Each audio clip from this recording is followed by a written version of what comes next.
أبيات القصايد سجلي قصة فرحها بالدقايق والثواني يوم فرحتها بسارة الغلا والشوق زايد يا حروف الشعر هلي وانثري جزل المعاني واكتبي عنهم مسارة أجمل أبيات القصايد سجلي قصة فرحها بالدقايق والثواني يوم فرحتها بسارة الغلا والشوق زايد يا هلا القصايد يوم سارة وما نوفي كتبنا الله تبدو في الفرح شمس تبسم في ضحاها يا أم سارة من وصوفك تضرب حروف الأغاني شامخة من يوم يومك في الرخاء وفي الشدايد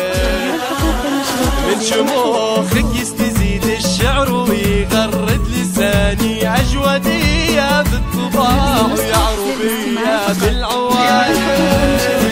اللي حضر والنور بحضور غمرنا والقصايد في وجودك تعتلي بعالي سماها ما نكفي لو صرنا وما نوفي لو كتبنا طلت ضيوف الفرح شمس تبسم في ضحاها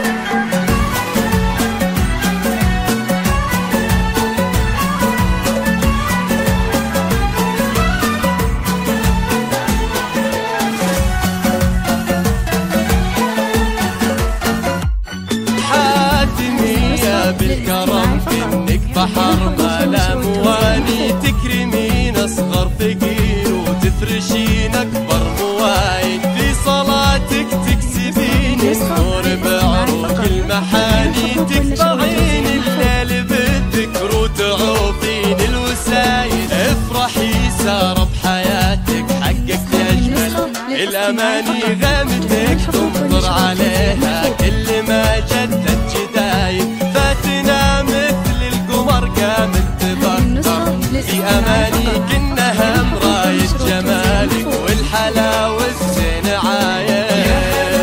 اللي حضر والنور بحضور قمرنا القصايد في وجودك تأتي بعالي سماها ما نكفي لو وصفنا وما نوفي لو كتبنا والله تبدو في الفرح شمس تبسم في ضحاها يا عسى تبقين نور عيونها طول الزمان ويا عسى بحور الحياة بعمرها دايم ركايد عن صفاتك يا أم سارة الشعر ابني مباني يا عطر كل الحروف